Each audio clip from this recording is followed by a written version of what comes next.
In today's, we're going to try and do a portrait kind of like Frida Kahlo. Now, I've chosen two pictures of hers. One where she's sort of on the side and she's smoking cigarettes and she's got all her animals with her, and the other one where we've got some pattern. So what we're going to try and do is do something with my animals and something with the pattern. That is where we're going to be going with this. So I've loaded in this picture, which I went back a bit because I need to find a picture that I like the way I look, because that's the way it goes. And what I've done is I've done something a little unusual for you guys, which is I have saved the selections so I don't have to go through using the selections like we did before, because I know you know how to do selections. So I'm going to start by duplicating this. So I've got a couple of these backgrounds, and I'm going to show you where my selections are living. They're living over here in the channel. See them? There they are. Okay.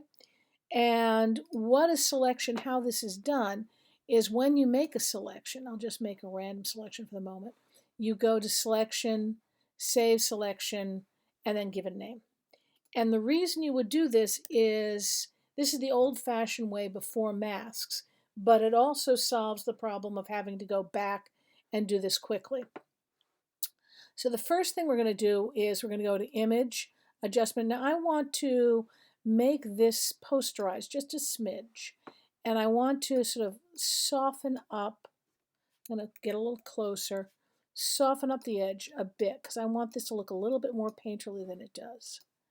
Then I'm also going to go into the filters, and I'm going to say, all right, let's go to my filter gallery, and I'm going to use dry brush. And dry brush, you can see dry brushes and gives it, again, a little softer edge. So we're going to use that. Okay, so now this is the piece that I'm going to be working as my base. Again, I'll make a copy of it, so if I make mistakes, I can always go back. I can always go back via the history palette, but sometimes it's just easier to have an extra copy. So now what I'm going to do is I'm going to load the selection.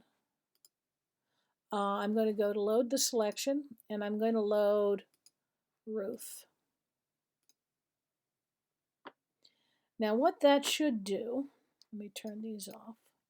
When I add, this is now in the white and black, is when I add it, I've gotten that gone. Now I've already gone into fixing it quite a bit, but if you needed to fix it again, you click on it, double click on it, and go to Select and Mask, and you can start playing with your radiuses and your smoothness and really getting this to look pretty good.